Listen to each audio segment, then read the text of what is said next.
President Donald Trump is calling for the end of mail-in voting and expensive voting machines nationwide. On Monday, he announced plans to sign an executive order that he says would help bring honesty to the 2026 midterm elections. All right, so 12 News journalist David Chazanoff is joining us live this morning. You're outside of the Maricopa County Tabulation and Election Center. And David, mail-in voting is a pretty popular voting method right here in Arizona. We've covered multiple elections over time, and this always seems to be a popular method and with kind of a lot of controversy up until now.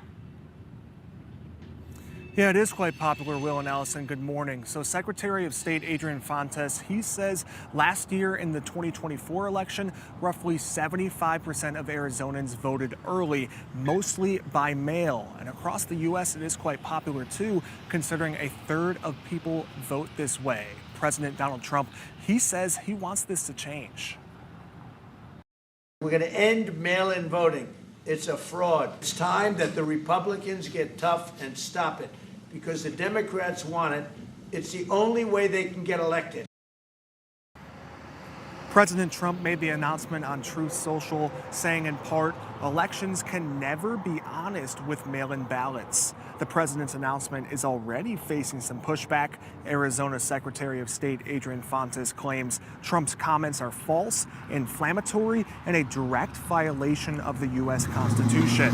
He says, quote, mail-in voting has been a cornerstone of secure and accessible elections in Arizona for years. Also mentioning how it was created by Republicans to help seniors, veterans, and rural voters. Fontes says mail-in ballots are supported across party lines because it works. Elections in the U.S. are generally run by the states, and each state allows smaller jurisdictions to run their elections.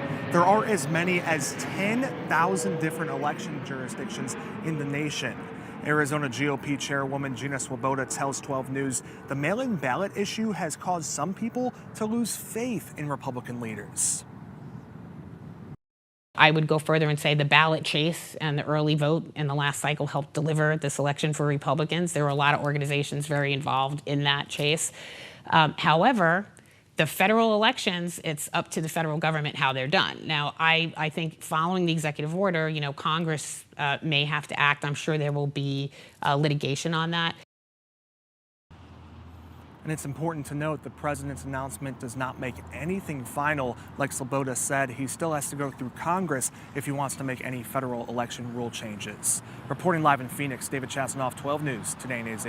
Interesting to see what comes out of that. David, thank you.